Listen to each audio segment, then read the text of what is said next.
help you realize what you should be thinking about, what you shouldn't be thinking about, and everything in between. Okay, I'm on a mission to help reduce the failure rate in the real estate industry, and I'm doing that one agent at a time. I'm getting messages all the time from new agents and experienced agents telling me that they were about to quit the business until they found me somewhere online, somewhere on my YouTube, somewhere on my Instagram, my free coaching program, whatever it was. They found me somewhere. They started to digest the content.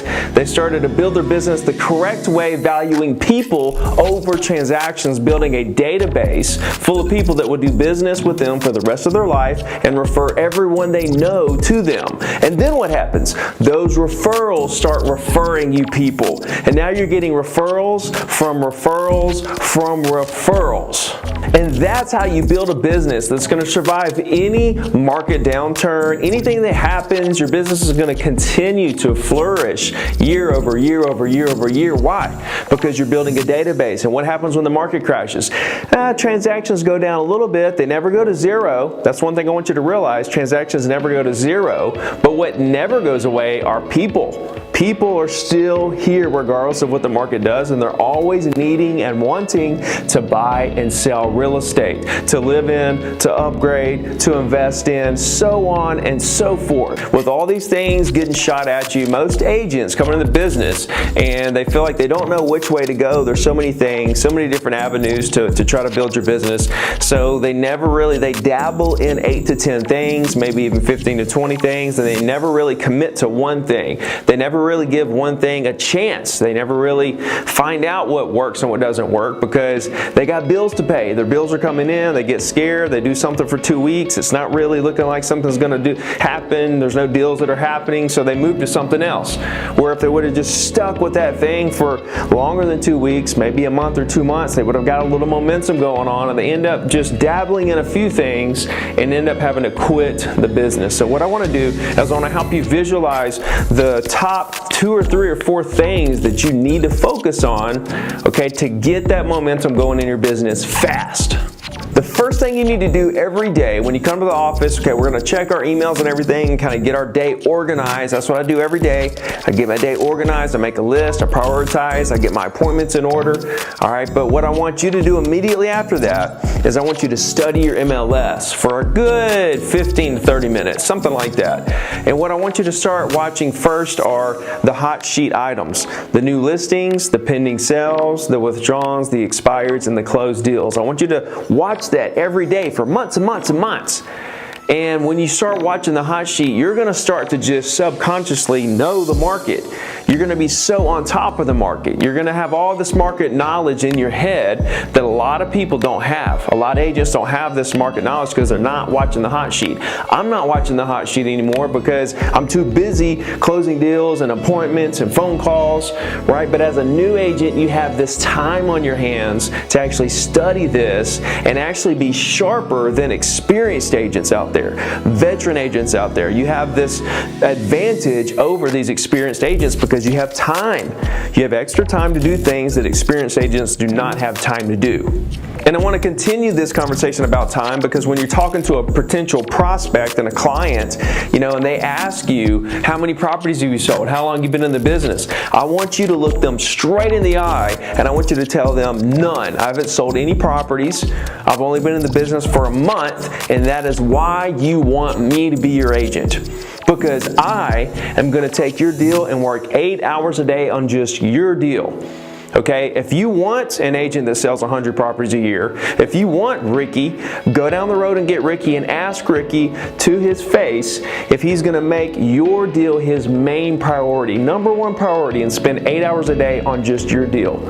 I guarantee you that he cannot do that doing so much volume. On the other hand, I, as a new agent, can. Okay, so I kind of walked you through that conversation. You can condense that down to whatever dialogue you want to use for that, but basically you need to let them understand that you're going to work day and night to help them make this a smooth transaction for them, and you're going to do very, very good for them on this deal. At the end of the day, guys, people just want agents to be confident. They want them to be confident, honest, and hardworking, dependable, right? That is it. That's what they want, okay? You don't have to know everything. Everything's at our fingertips. We can look up something in a heartbeat, right? People ask me stuff all the time. What do I do? Hold on. Then I was like, okay, yeah, it's this. So don't feel like you have to know everything. Just be confident in who you are, that you're going to stand behind your work ethic, your dependability, and your confidence. So the first thing we're going to do as a real estate agent is we're going to make a list of our sphere, okay? We're going to make a list of our sphere. Something I did not do as a new agent. The reason I didn't do it is because I didn't want to come across salesy to people I knew. I didn't want them to feel awkward or not be my friend anymore because I tried to sell them something. And I also knew that if I couldn't sell people I didn't know, I wasn't going to survive in real estate anyway. So I wanted to go straight to the source. I wanted to go straight to people that I don't know and see if I could win in that department. That was a big mistake. It took me 8 months to make my first sale. Okay, so if I would have done what I'm fixing to tell you, then I could have made sales a lot sooner and got some momentum going in the business. And then before I knew it, I could have started selling, within a couple months instead of 8 months. Yeah, it's all in the past. The history's history. I'm good now. But looking back, I would have done it a little differently. So this is what we're going to do with our sphere. When we get this list and these numbers, we're just going to call them. We're going to say, hey, it's Ricky. How you doing? How you been? Right? That's most of the script right there. We just want to get the conversation going. Now, when we're talking to our sphere, we have several objectives in mind here. Okay?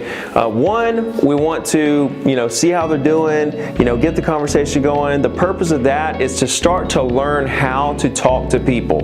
Right? They're going to feel comfortable with you. You're going to feel comfortable with them when you start learning how to talk. And you start thinking in your mind that, pretend like this is a prospect, someone you don't know. Okay? And we want to try to create that same feeling where they're comfortable and we're comfortable when we're talking to strangers. So the way that we're talking to people we know, we need to start to get that feeling where, the tone of our voice, the speed of our voice, the calmness, everything is going to line up exactly when we're talking to people that we don't know. Also, another objective is that we might get a deal out of this. Okay, so we're practicing learning how to talk on the phone and get a conversation going back and forth, right? And we're also possibly going to pick up a deal or so. Okay, a third objective is to get their contact information. If we don't already have their email and cell phone number, we want to get that information because we're going to build our personal brand, and our sphere is going to be the beginning of our database. And the size of your database is going to dictate the size of your income.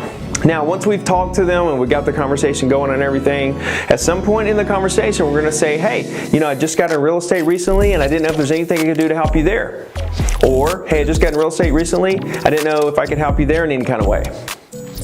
Okay, we're just throwing it out there very loosely, very relaxedly, very comfortable. Okay, and we just throw it out there, see what happens. Regardless of what they say, okay, they say they want to buy or sell, they're thinking about buying or selling. If they say that, we're going to say, oh, good. Is there an agent that you're working with on that? Okay, so we want to establish right here, right now, where we are in this process, right? Where they are in it, where we stand in it. Okay, is there an opportunity for us to be that agent? Okay, if they say, no, we're not looking to do anything right now, nothing you can do to help us, say, cool. Is there an agent that you would work with if you were to do something? Okay, we want to get this out in the open right now. Do you have an agent that you work with? If not, I would love to work with you whenever you decide to do something. Okay, so either way it goes, we want to know if they have an agent. They want to do something, or if they don't, we want to find out if they have an agent that they're going to work with, that they are working with, whatever the case may be. Now, if they do want to do something, they don't have an agent, let's start working with them. Ask them more about it. If they're wanting to sell, you want to see the property, you're going to bring comps, you're going to try to figure out what it's worth, get a listing signed, take some pictures, put a sign up, a lockbox, get it on MLS, start calling everybody, send postcards out, circle prospect the neighborhood. The list goes on and on from there, and that's really how you can kind of build some momentum, because you're going to take that listing, you're going to start calling all the owners around that property, which I teach you how to do in the 90-day action plan and in the course at ZeroToDiamond.com. It's all right there for you. Where to get the phone numbers, the scripts to use, the whole 9 yards. But this is how you build momentum in the business. You build off of listings and sales. Now, if they don't want to do anything, we're going to ask them if they have an agent. They're going to say yay or nay, whatever. Say, cool, well, look, I would would love to work with you if you ever decide to do anything. Make sure you have their email and their cell phone number, and just say, hey, I'll just stay in touch with you, man. Have a good day. We'll talk to you soon. Bam! Okay, so we're using calling our sphere for so many reasons, right? We're getting into a conversation. We're practicing to become comfortable talking to people on the phone. We're seeing if there's a possible deal to be had deep into the conversation after we've caught up and talked about everything in life. Okay, then we want to get their information so that we can start our database. This is the beginnings of our database. There's so many reasons you need to do this. Okay, so once we do this, we start our database. Okay, we're going to start a weekly email. Okay, the weekly email should be the foundation of your business forever. That's the foundation of your personal brand. Everything else is stacked on top of that.